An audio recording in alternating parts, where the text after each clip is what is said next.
Good evening, everyone. It is now 5 p.m. and we'll go ahead and get started here. And as we get started, we'll go ahead and I'm sure people will be coming in and out. First of all, good evening. Pax Harvey Jr. Let's go ahead and get everybody muted, please. I can hear somebody talking. So let's mute your mics. Thank you. And this is the first virtual town hall meeting that Winslow Indian Health Care Center is hosting.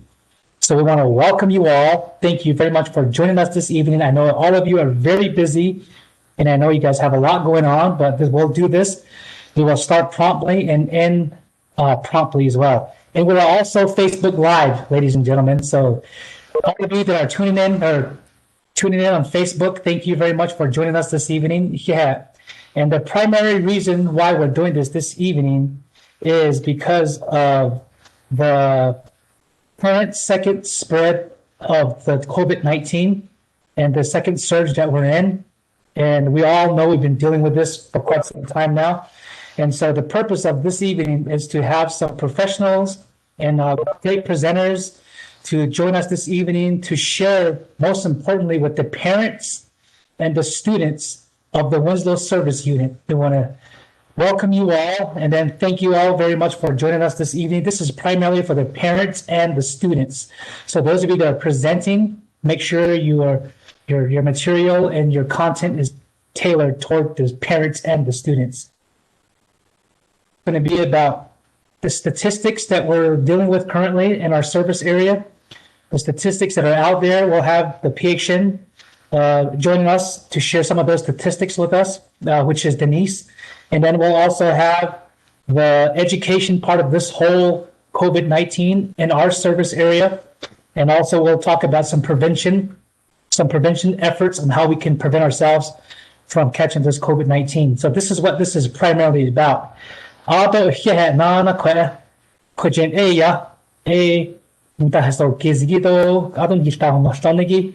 want to thank you all. Large love, footage the Nenschle.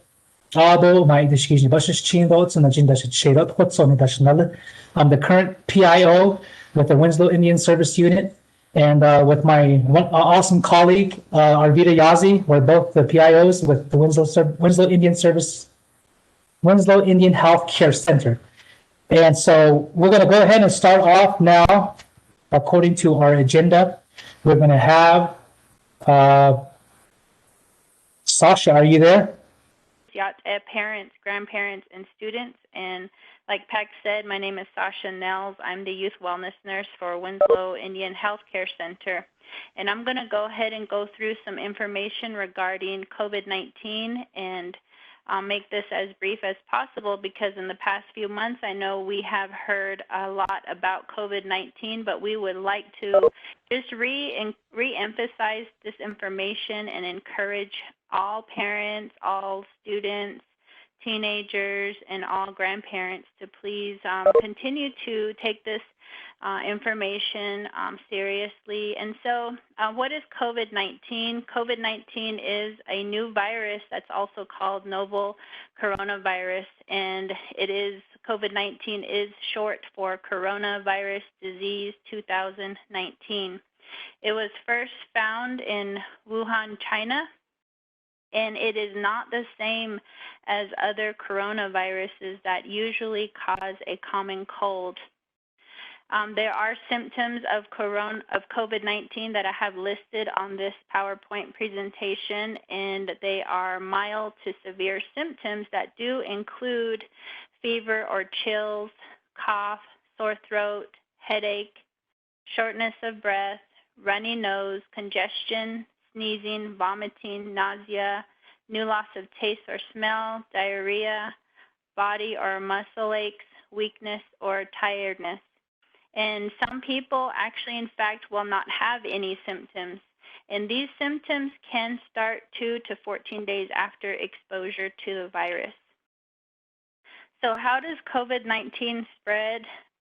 What we have found and what we're seeing is that when there's close contact with someone who has the virus, and if they're less than 6 feet apart for more than 15 minutes. And also, what we're also finding is that with COVID-19, the COVID-19 has small particles of the germs that can spread in the air from a person who coughs, sneezes, sings, talks, or breathes. And a person can breathe in the virus particles from in their nose or in their mouth, and they breathe it in, it gets in their lungs and starts to develop the symptoms. The germs can also land on surfaces and objects and infect someone who touches those surfaces that the virus is on. How can we protect our families from COVID-19? First of all, the best prevention measure is to wash our hands often with soap and water for 20 seconds. Use hand sanitizer when soap and water are not available.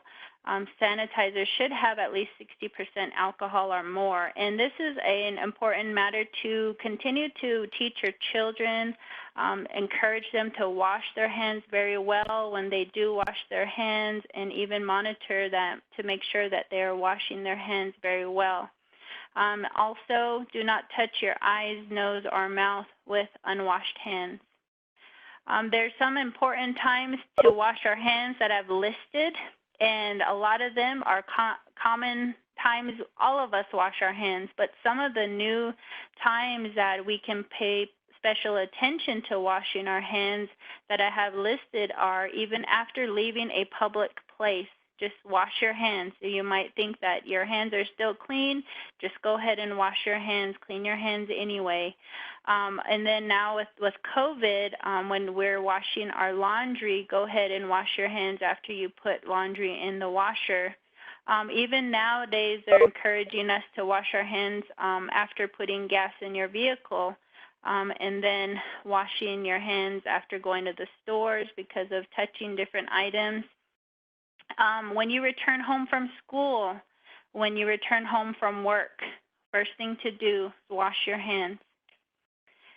Some other ways to protect our family from COVID: avoid going to public places and crowded places, especially for shopping. And at this time in season, there's a lot of crowds in the stores, so be very cautious.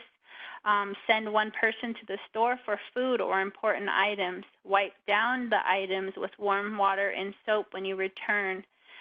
Avoid gathering with people who do not live in your home. We continue to reiterate that it's really hard, but at this time, to help reduce the spread and to bring the number back down, we need to avoid gathering with people who do not live in your home. Talk to visitors outdoors if somebody comes to your home. Talk with them outside, keep a 6 feet distance, and be sure that both of you are wearing your mask as well. Keep in-person contact brief with people who do not live with you.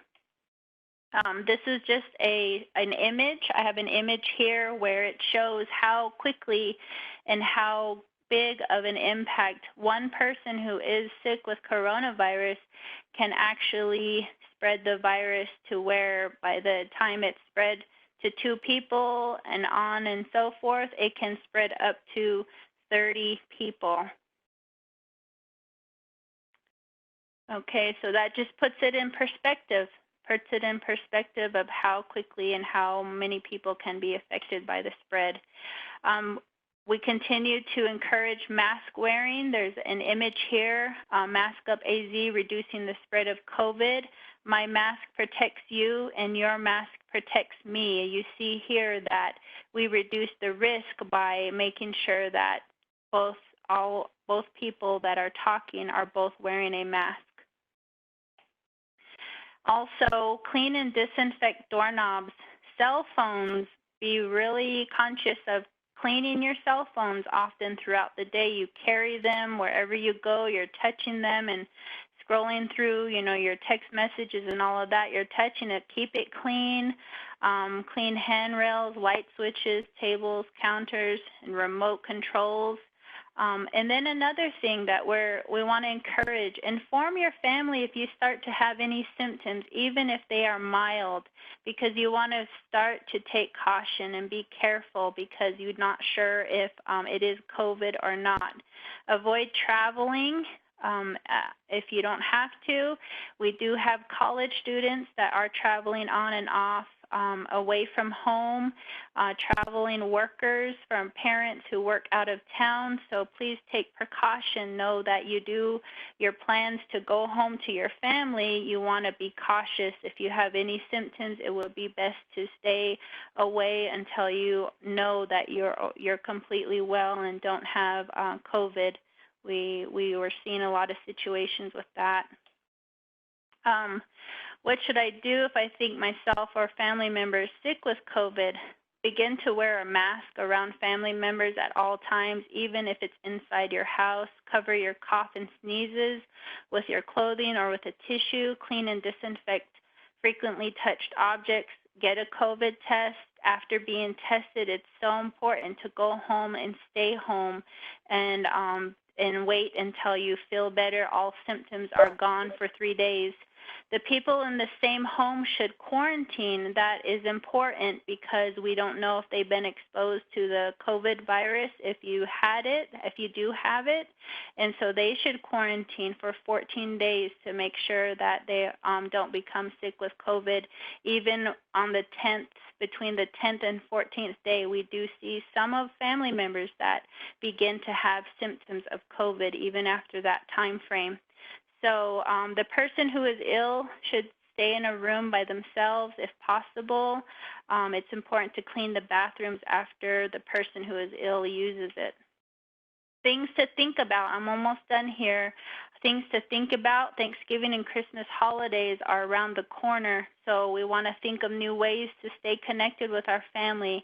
I know our people are very family-oriented, and we like to be with one another, but in this time, be patient. Think of ways such as a video call, Zoom, just having a phone conversation with family over the phone. And then also I want to encourage us, check on one another. Don't be afraid to let someone know when you need help. Be willing to help someone else out as well. There's ways to deliver items safely to the doorstep if you know someone is quarantined or isolated due to COVID. Reach out and give them a phone call, check on one another, and then also just encourage you, by taking precautions, you may be saving someone else from getting sick. So stay positive, pray often, and I know this is just a quick, brief a time of education, but here's our phone number and also an email address you can send some questions to as well. So thank you.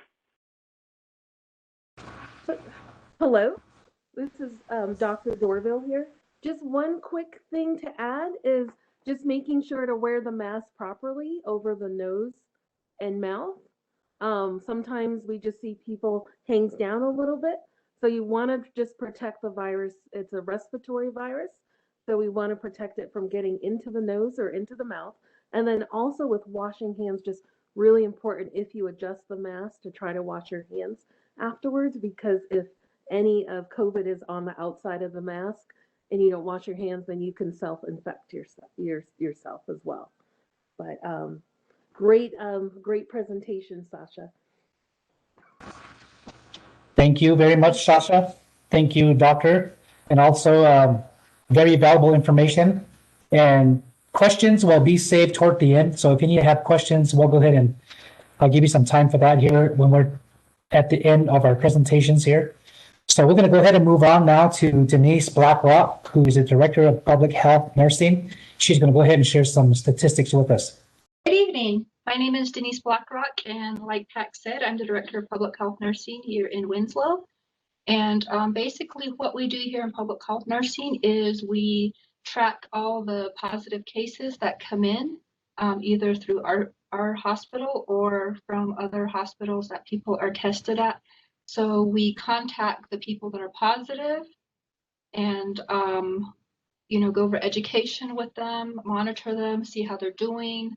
And then we also ask them for their list of contacts, which are the people who like Sasha went over earlier, who they've been around for more than 15 minutes and, we're not wearing masks and things like that, because we need to make sure that, those are try to assure that those people, do not get sick. And so those are the people we tell that need to quarantine for 14 days because they are the contacts. So it's very important, if somebody's positive, that, in order to prevent the spread, to really try and, work with us when we're trying to contact people, because that is part of prevention. We don't want others in the community to get sick. So just kind of an overview there. But I would like to share some data. Basically, it's our case management data. So this is all of the cases that we have been tracking in public health nursing. And let me just pull up my screen here. Denise, can you turn on your camera so that way we can see your slides? I'm going to share my screen, Pat. Am I allowed to share my screen?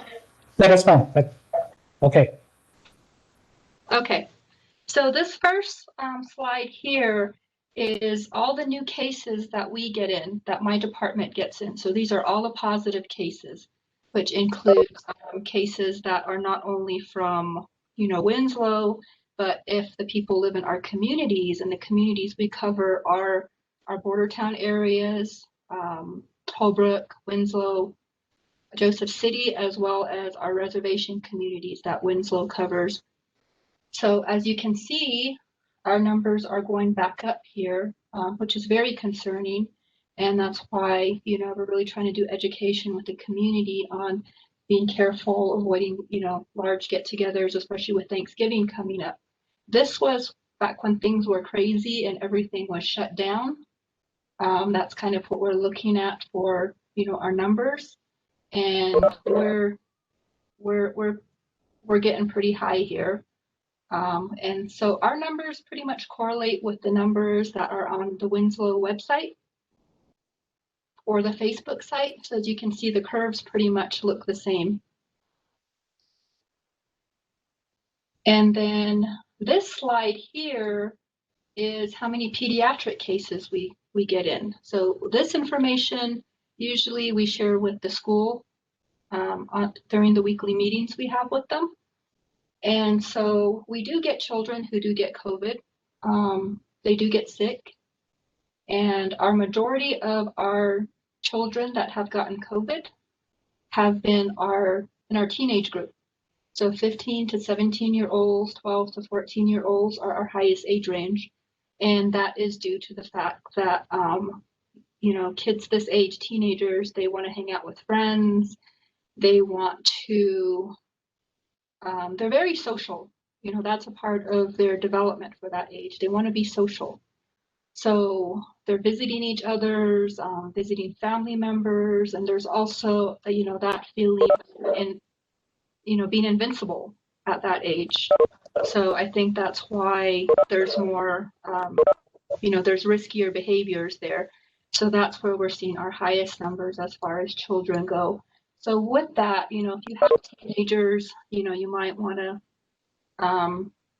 try and help them to find healthy ways to be social without, needing to link up with friends or go and visit friends, that kind of thing.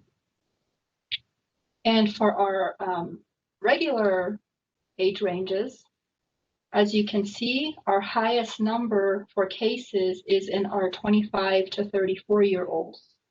And the next highest age range is the 35 to 44-year-olds, followed by the 15 to 24-year-olds.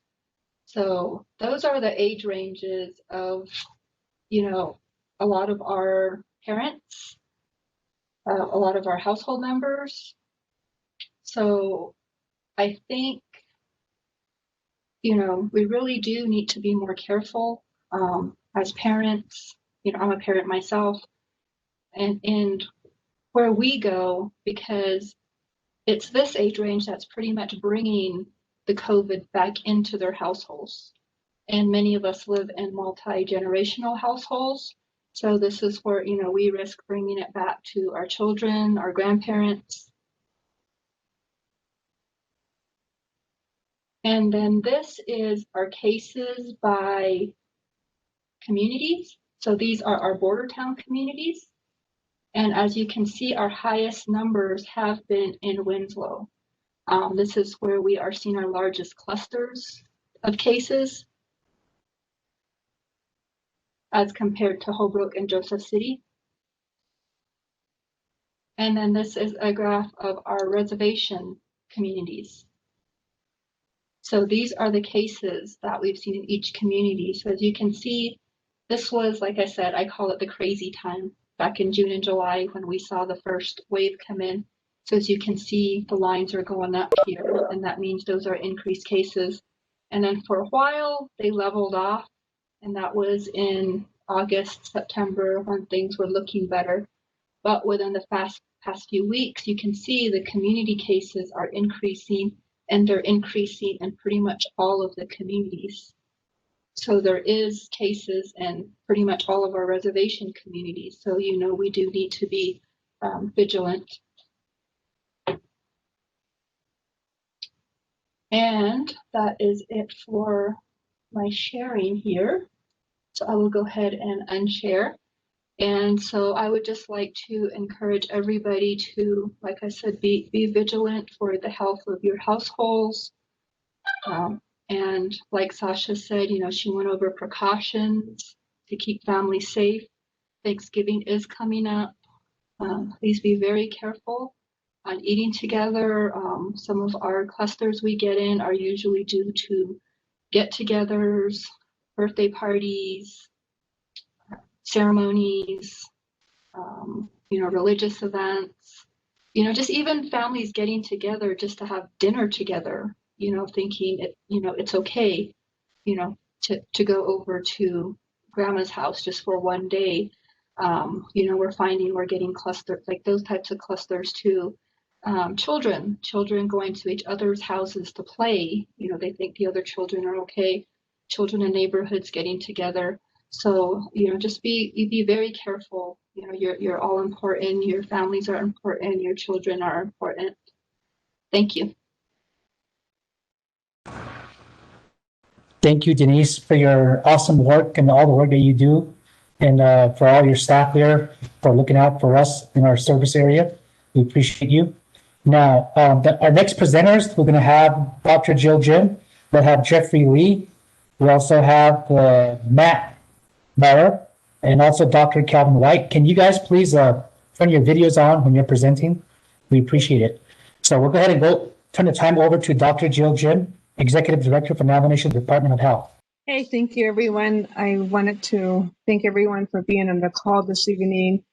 And I wanted to just give a brief update regarding the Navajo Nation numbers. Right now, we are still experiencing an increase in cases across the Navajo Nation. And what I can do is offer to share the numbers for the Navajo Nation. There is a dashboard that we have regarding the situation here on the Navajo Nation, and it's quite easily accessible. So I can go ahead and share my screen here to kind of give information regarding the cases here. So, so right now, this is our dashboard with the number of cases that we count for the Navajo Nation. And the dashboard here looks at only Navajo Nation residents and not the Navajo Nation residents off the reservation. So when we're looking at the service unit numbers, it's only capturing Navajo Nation residents. And right now, based on the trending that we're seeing, we're basically passing our number of cases for the entire Navajo Nation. And then today's daily average was about 138 cases, and I think that was about 146. Yesterday, we had our highest at 197 cases. So this map is interactive, so you can always click on this area where it says Winslow. So when you do click on Winslow, it only had 2 new cases yesterday and 71 or 61 cases in the last 7 days and 701 cases. So this is slightly different than what Winslow Indian Health Service might be including for the entire border town residents. But when you click on this map, everything will usually change. So you'll see the graph change here, and it will be only residents of the Winslow Service Unit, individuals that are living in Loop or other areas are here. And you'll hear kind of see this data a little bit sporadic, but you hear well, see some sort of trending, and these gray markers are what we have right now at 2 cases on November 17th and then 6th. And so it's sporadic here and there, but it doesn't capture their entire residents. One thing that you'll see here is just a breakdown of those that are Navajo Nation residents, that you see that more people that are infected with COVID-19 are those between 50 and 59 years old. And then you have those that are passing from COVID-19 are highest around 60 and 69 years old. And so those are the differences here. But if you look at the entire border town communities, and this doesn't separate by either border town in your areas, it's border town like like Winslow or possibly Gallup or Blanding or those areas, and the combined numbers are here reported at the bottom of this page. You'll see that the demographics are quite different. Here you see 50 and 59-year-olds in the Winslow service area that are Navajo residents, but for border town overall, it looks at 20 and 29-year-old individuals that are infected with COVID. More so at a younger age, you see that the trending is a little bit different for those that are living in the border town. So very younger individuals overall for border town areas. Then you'll also see that more older individuals are also passing from COVID at those that are age 80 or more. So that's the discrepancies that I see between the Navajo Nation data and also the border town data as well. So we continually will see this, but there's an overall total of 613 deaths, 400 recovered overall, and then 1,300 cases. But as I click back onto this one, the numbers will often change if you center your data back to the regular Navajo Nation, and it's not clicking here, but that's all the information that we have right now regarding the ability to access interactive data for the Navajo Nation residents. We are continuing to break the overall numbers, as I mentioned, so that's still going to be a concern as we move forward.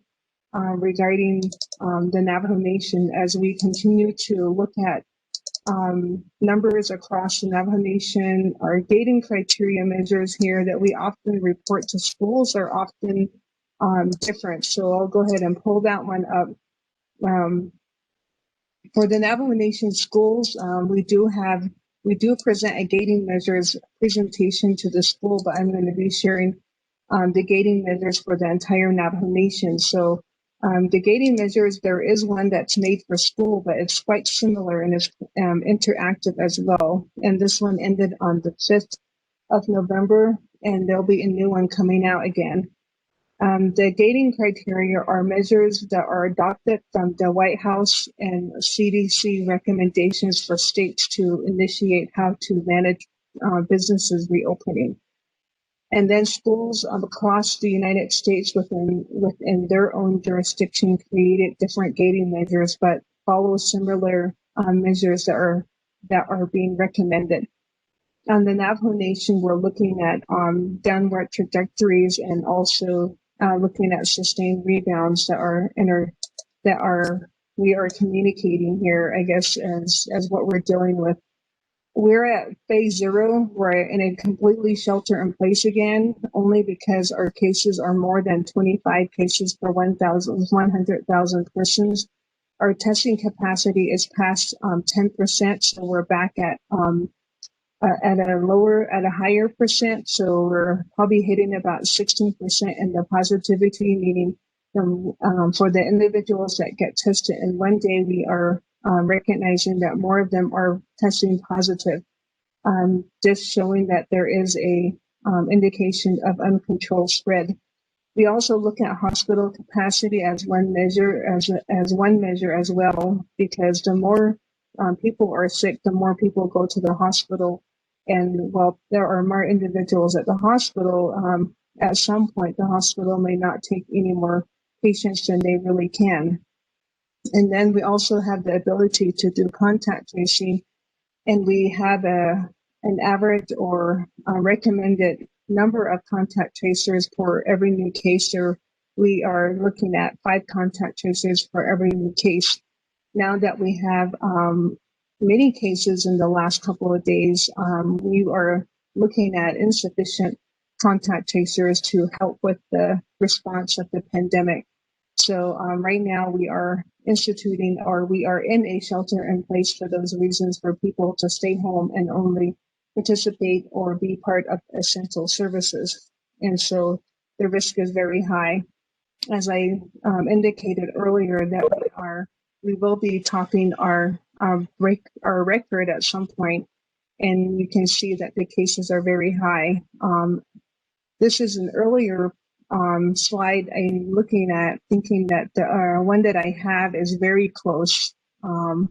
So this might be the wrong one slide earlier, where it looks at November 5th instead of November 12th as the downward increasing trajectory. So what I'm going to say is it is similar. We are on a similar path with the United States, and we are going up very steeply. So that would be our same pattern that we're following.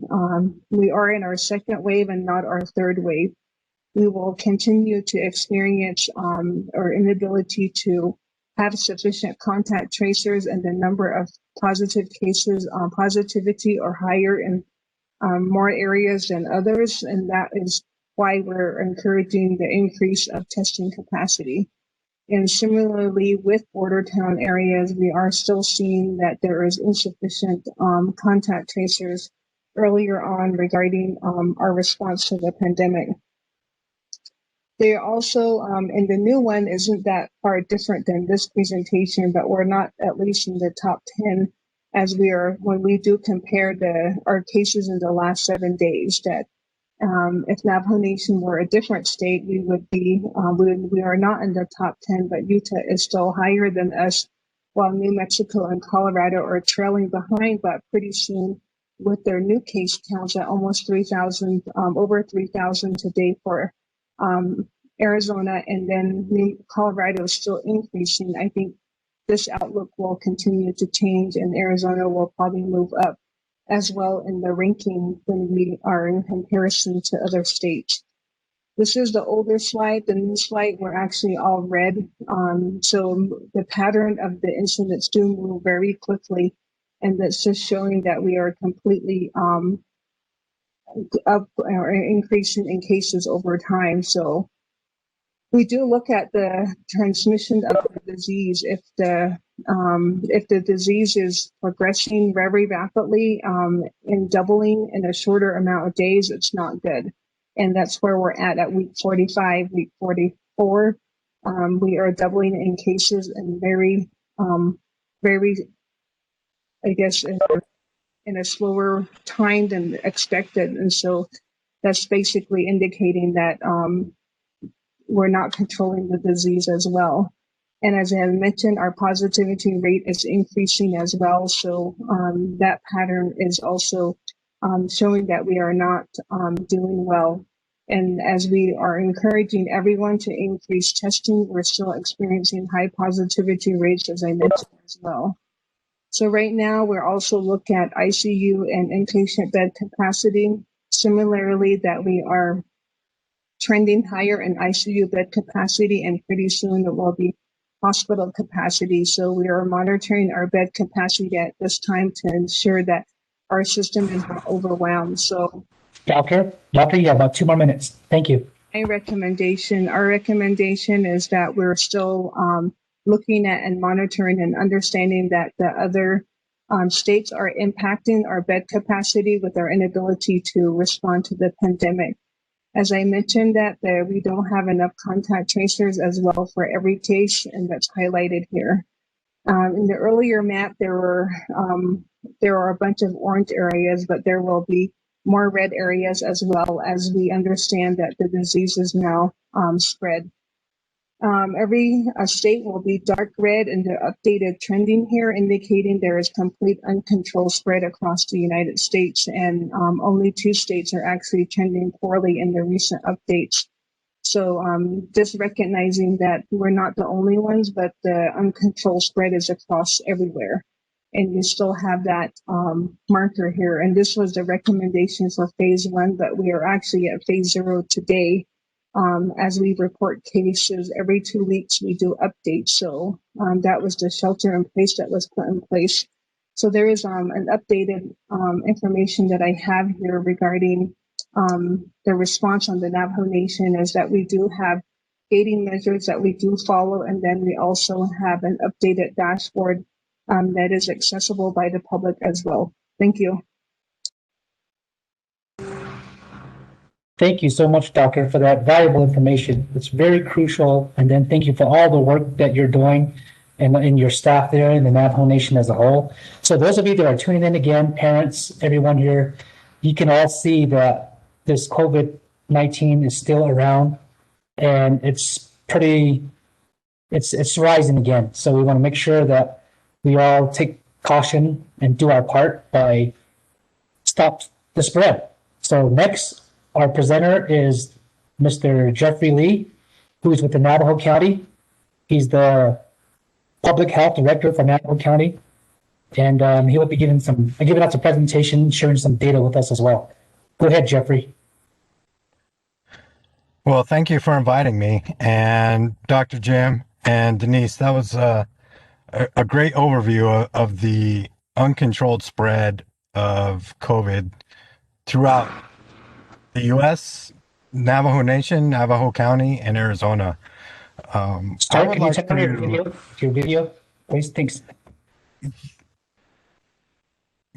I'm going to share my screen here. I'm traveling, so I have really bad connection. I don't want to weaken it even more by starting my video. Okay, understand. Thank you. So I wanted to start here by focusing on the schools. A lot of conversations about schools in person, virtual, or hybrid learning. So what we're looking at when we're talking with, the school districts, the superintendents, is we look at the Arizona Department of Health Services benchmarks. And there's 3 benchmarks that we look at: cases per 100,000, % positivity, and then a COVID-like illness syndromic surveillance that happens in emergency departments. And as you can see right here, this is as of today. We are in substantial spread for both cases per 100,000 and % positivity. The COVID-like illness, as you can see, is trending upwards, and anticipated over the next week or 2 will end up in substantial transmission.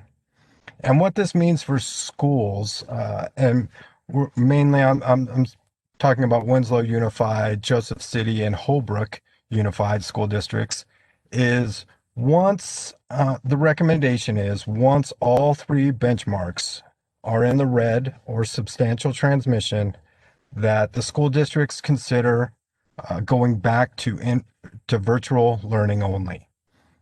And I know we've been in close contact with the superintendents. They're already having those conversations and planning for what might come. One other thing that I help them with is with athletics and AIA, and just trying to get a better snapshot of what's happening within their school district today. So what we've done is we go to a rate per 100,000, and these are the rates from the period of time we used, and we're looking at November 11th through November 18th. And as you can see, the goal is to be below 5 per 100,000. And in Winslow, we have 435, Joseph City, 558, and Holbrook, 250. Now, one caveat to this, and I don't really like using a rate per 100,000 on such a small population size, because even a small number of cases can mean a high rate per 100,000.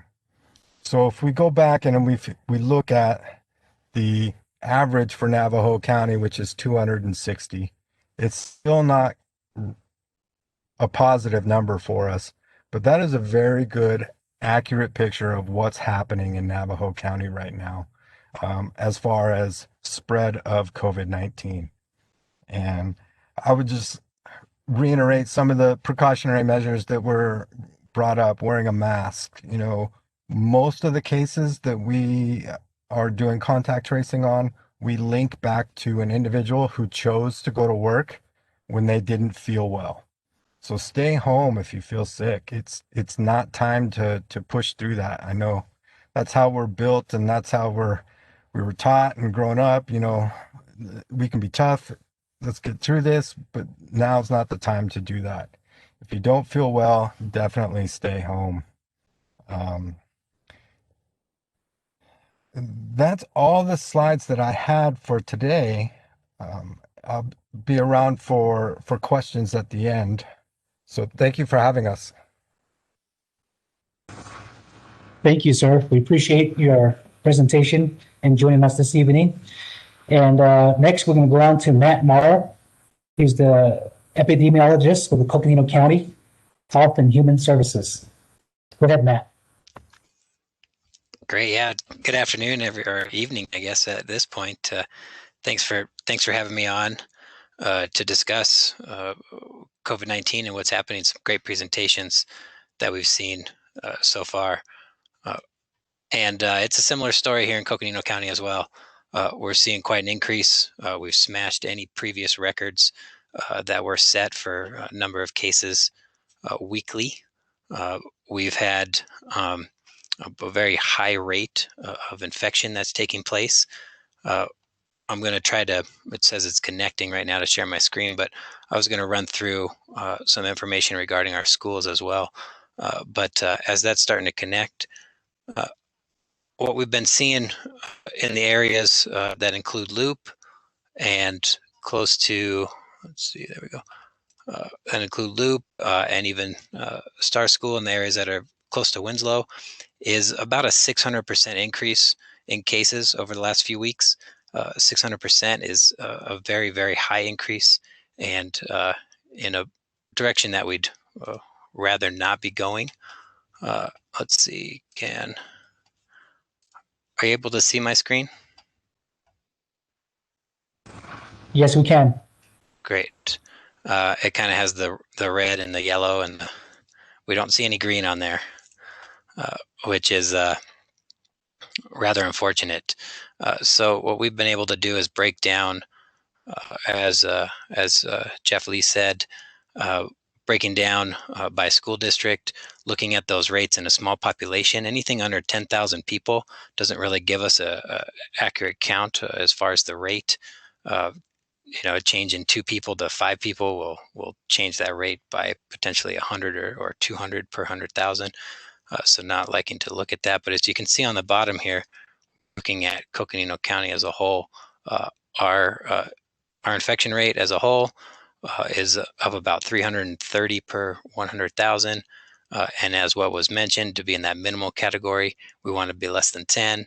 Our substantial is above 100 in that substantial transmission, along with all school districts within Coconino County. Flagstaff Charter is what includes the Star School, and then Flagstaff Unified has the zip code that includes Loop in that area. Positivity yield, as a county, we're up above that 10%. We for substantial, you want to be less than 5% to be in that minimal. Even minimal means that there is some kind of transmission. So we're far from out of the woods on this thing, being in that substantial transmission. And then our COVID-like illness, which is a hospital representation of who's showing up to the hospital with symptoms or chief complaint that is associated with COVID-like illness. Because of where we're at in Coconino County with a moderate level of transmission, they call it. We're at a hybrid model for all of our learning. However, because of the substantial case rate and positivity yield, we are highly cautioning schools to be careful about any type of in-person type of in-person education based on that. Today, Arizona Department of Health Services did have a increased mask requirement for schools, for both school districts and charter schools, to immediately mandate that masks are worn on school campuses, school buses, during school associated activities by all students, faculty, staff, contractors, and visitors due to the increases that we're seeing. Some of the exceptions for that are for children less than 2 years old, or anyone who has trouble breathing, is unconscious, incapacitated, or otherwise unable to remove the mask without assistance. I think you've seen enough of the charts and graphs that everybody's showing some really good information. I can real quickly just run through. These are the high numbers that we're seeing within. This is Flagstaff Unified, as well as Flagstaff Charter. So these are the zip codes that do include the areas that are closest to Winslow. And then I'll jump to this table too, that does show the rate for Flagstaff Charter, which does include Star School in 86004, and then Flagstaff Unified, including that 86035, which is a loop in a larger area, high rates as well as fairly high positivity yields as well. Thank you, Matt, for that awesome information and some work that you're doing out there. We're going to turn the time over to Dr. Calvin White, and he'll be presenting next. Oyate, San Pax, and all those on the call here this evening with this important town hall meeting. I do have our interim superintendent on call here, and she will be doing a presentation. She has sent a school reopening document to be included in this discussion, and we would like to pull that up on the share screen.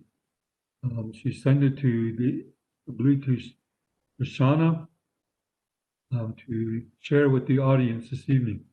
So, Madam Interim Superintendent Ghani, turn this time over to you. Thank you so much. Pat Ghani, Department of the Net Education, Acting Superintendent, Dr. Calvin White, Program Manager for Office of School Improvement, Department of the Net Education.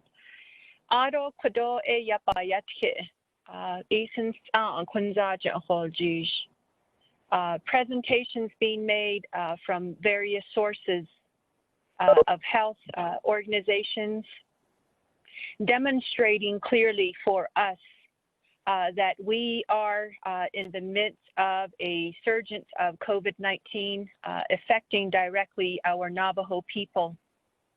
And so as we speak tonight about the significance of information, I also just want to highlight the direct impact that this has on the school systems here on Navajo Nation. We've heard from school leadership and then also the health facilities from near the nation.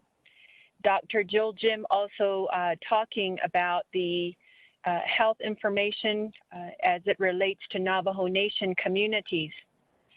And as you have listened, we have that surge very much in a significant and aggressive state within our families and communities across Navajo.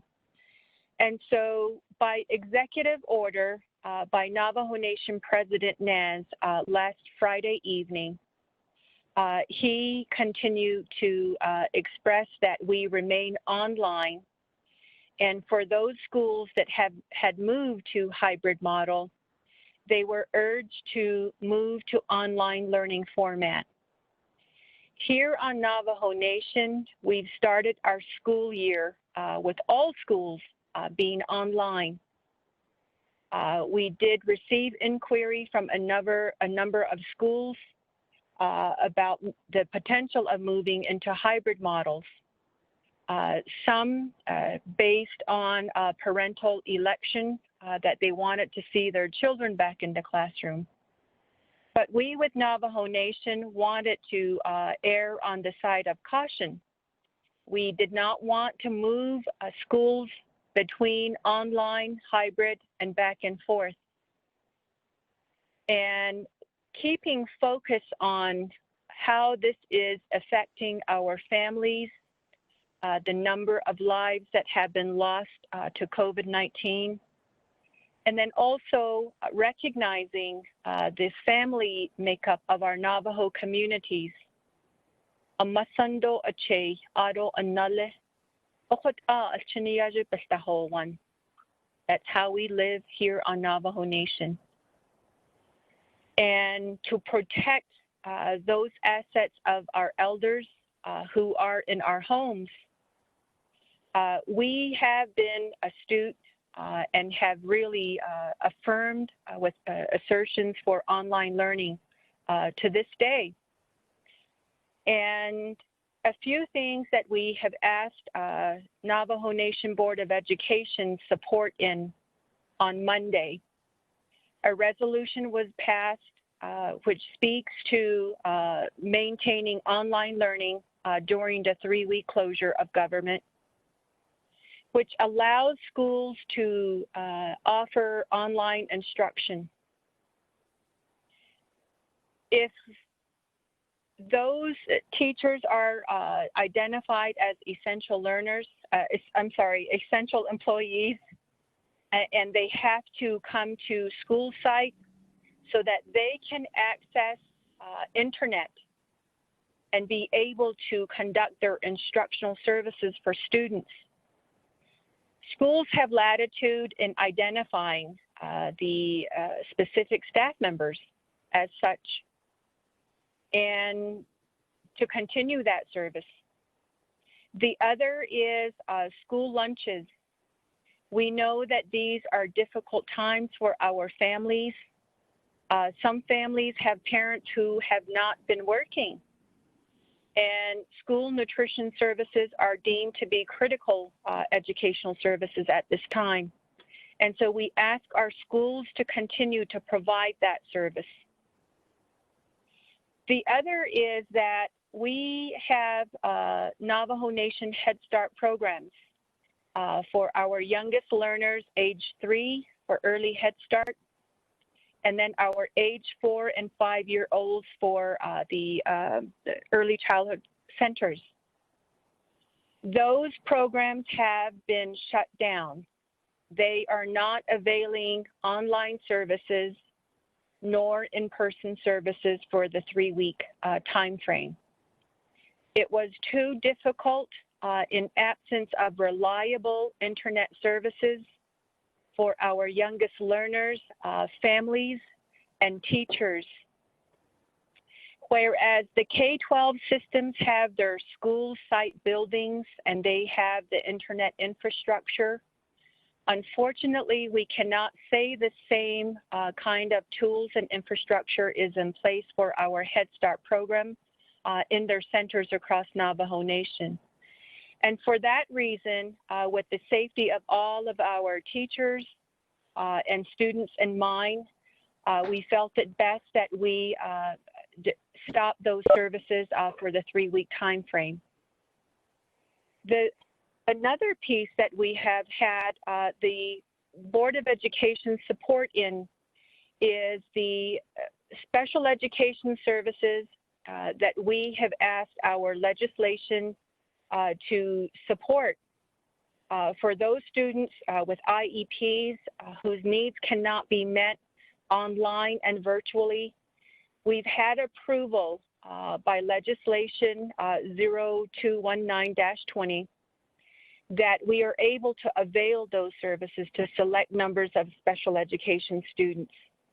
But there too, after hearing from all of the information here, demonstrating support for the safety of those students who are most vulnerable.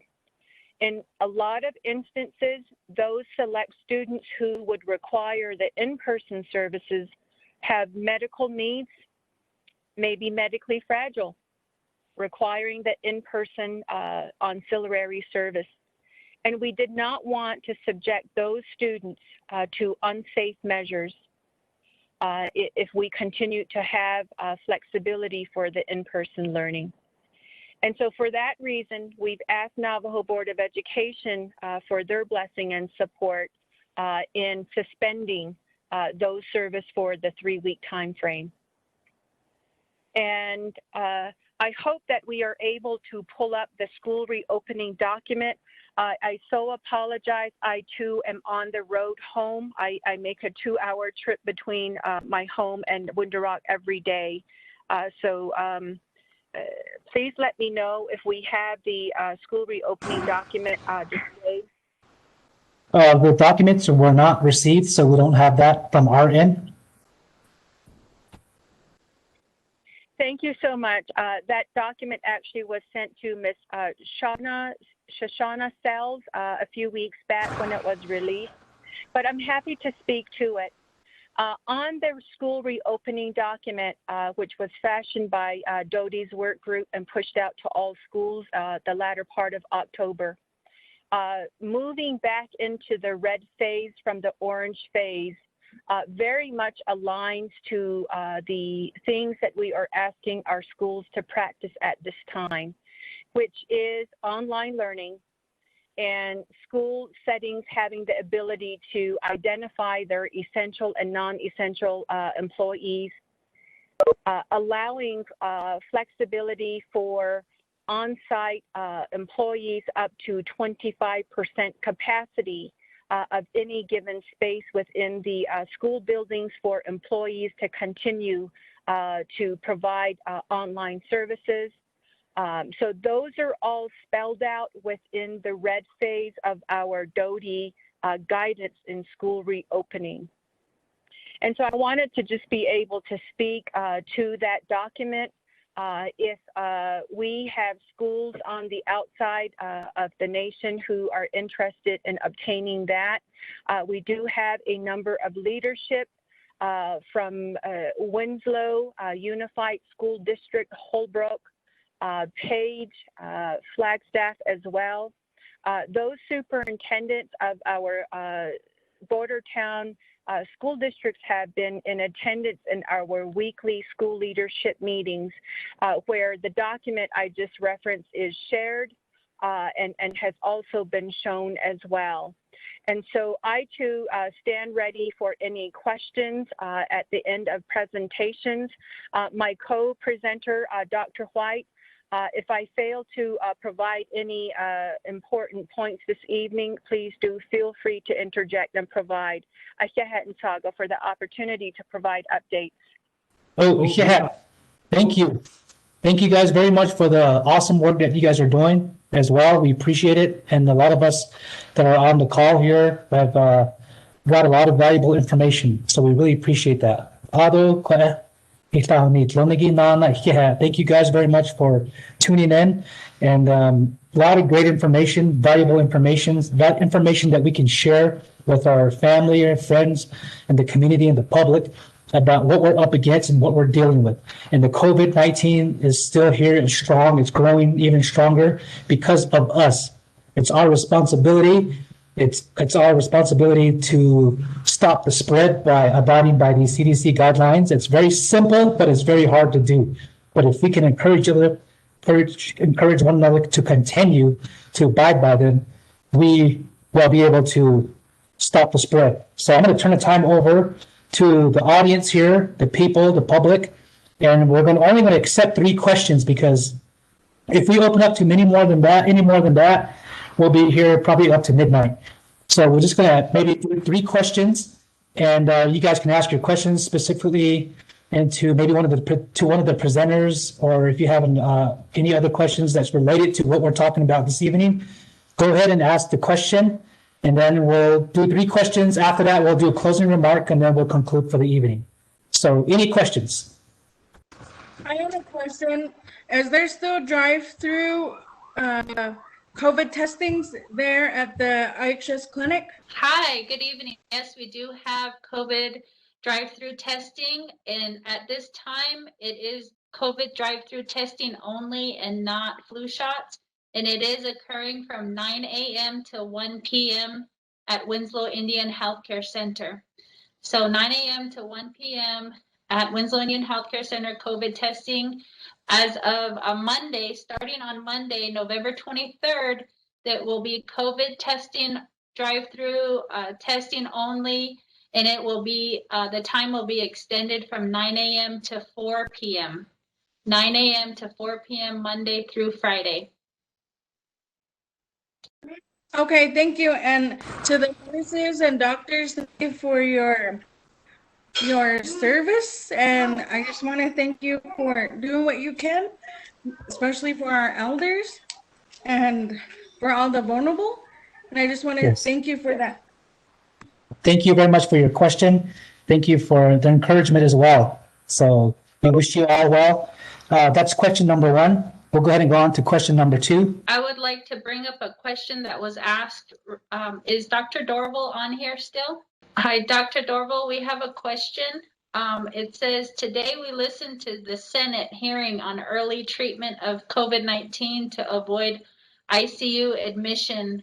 Is Winslow Indian Healthcare Center taking any proactive role in approaches and such for positive patients? So one thing that has changed, so I've been taking care of COVID patients that come through Little Colorado Medical Center since March. And one big change that has been done is trying our best not to intubate the patient if they have high oxygen needs right away, and using other modalities, other oxygen sources like BiPAP or high flow oxygen, to try to avoid that intubation, even if they're going to be transferred to the ICU. And then with the medications that we're using, that includes steroids, and I'm sure you've heard on the news, remdesivir, that helps as well. Now, with that said, we still have patients that we have to fly, out to the ICU, and sometimes they will get intubated if they need to. But that is one thing that's a big change, probably since the summer, that we're trying other modalities to, as best we can, to avoid that. I personally feel that the steroids has been the game changer for the patients that I see. But I will say, as I am on call at this very minute, and I was on call Sunday, the issue can be when there's a lot of COVID patients that need hospitalization. And so sometimes, the ER gets overwhelmed or urgent care gets overwhelmed with just a lot of patients at once that are very sick. And so that is part of the reason why doing these mitigation measures, especially wearing the mask properly, especially avoiding small gatherings. The patients I admitted over the weekend, a lot of them were under 50 and probably were involved in a small gathering event, or their kids were. And so all that, we do have preventive tools on hand. So as I believe Sasha, when she presented earlier about the holidays coming up, just trying some, creative ways to still connect with family, through online, but really we're just asking to avoid gatherings of other people coming into the home that are not already into the home, because that's where right now we're seeing a big increase, a big spike in the spread right now. And our hospitalization rate across the state is going up very high. And so you can imagine if you need to, even for a non-COVID related matter, and you need to be elsewhere, if we're running out of beds, how that can be an issue. But definitely, as we continue to learn how to manage this virus, definitely some good changes have happened that has helped us avoid sometimes the ICU, but the biggest thing is avoiding intubation early on. Thank you. Thank you for the question. We'll go to one more question, then we'll start wrapping this up. So one more question. We did have a question regarding if this presentation can be watched later. And yes, we are recording this presentation. It will be saved on the Facebook webpage for Winslow Indian Healthcare Center. So if you know of any parents that may have missed the presentation tonight, you can refer them to watch it when they get a chance. Pax, I have a question. This is Lita. Sure. Go ahead, Rita. Okay, so good evening, everybody, and thank you for your participation and attendance. My question is regarding a concern from the schools that we've experienced. It's targeting school-age kids who are participating in sports. And my question is, as a parent, with our school-age kids who are used to being in sports, and during this time, contact sports, there's mixed messages that are going out.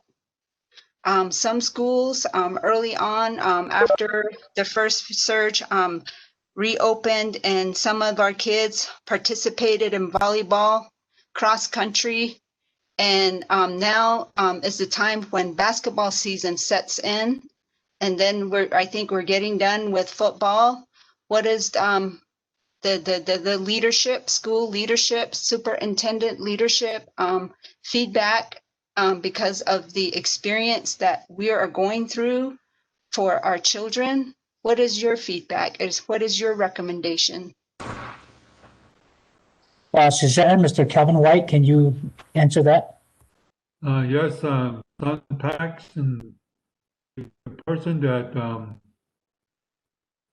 asked the question, there's two answers to that. The first answer from the Department of Education, the Navajo Nation Council, the Office of the President, the Department of Education, Navajo Nation Board of Education already ruled and passed legislation and resolutions saying that there would be no sports on the Navajo Nation for schools that are in the Navajo Nation. So we're pretty clear with that on our side of the border. I believe the question is directed to those schools such as Holbrook, Page, Winslow, Flagstaff, Farmington, Gallup, that have schools located off the reservation where they have these sports. So that is really their local board call. But as far as Navajo Nation concerned, no sports on Navajo. Thank you. Yeah.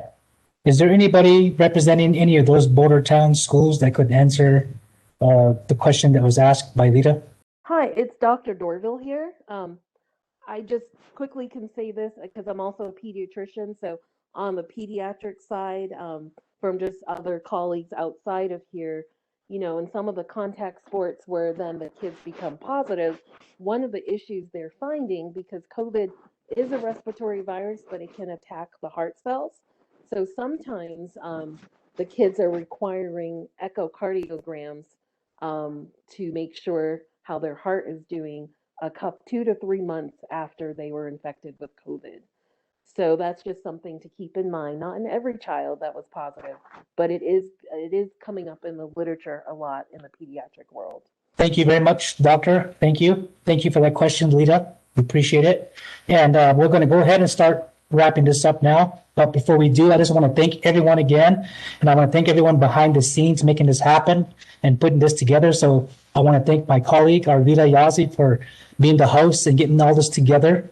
And then also everyone that played a role in this. And so this is probably going to be one of the first, actually, this is the first ever town hall we ever hosted. So we kind of got an idea now. In the future, I'm sure we'll have more in the future. But I'm going to turn the time back over to where all this idea came from, and that was by Sasha. So it's really good that you will have this idea. And so I'm going to turn the time back over to you to do the closing remark, and then we'll go ahead and wrap this up. Hello, everybody again. Yes, thank you for joining us. I just want to express my my care and my love for all the parents and all the students in our communities locally. And that's where this plan came about, where we want to just share with you parents from our hearts. We're doing our best as healthcare workers, nurses, providers, and just everybody that takes a part in what we're doing with our incident command team and COVID care. And you know, when you drive through Winslow Indian Healthcare Center, you see the different traffic directions and you see the staff outside working, and we're doing our very best. We care for you, and I just want to just continue to reiterate that we're in this together. We can do this. Let's be patient, and we do work together with different partners, and that's how we brought this together. We're always consulting with one another, with the different county health departments, with Navajo Nation, and our service area covers 24 school sites. That includes the 8 reservation schools and all the border town schools in Winslow, Joe City, and Holbrook, and we have the private schools. And so we think of all of you. You're all part of our patient population, and so we care about you, and this just comes from the heart. And so, like Pac said, this is the first one we did, and hope that this information was valuable. And we thank you for taking time out from your evening with your family, maybe cooking your meal or, you know, family time. But we appreciate your time. And so, everybody, take care out there, and let us know if you have any questions. Thank you all very much. Have a good evening, and let's continue to be safe out there.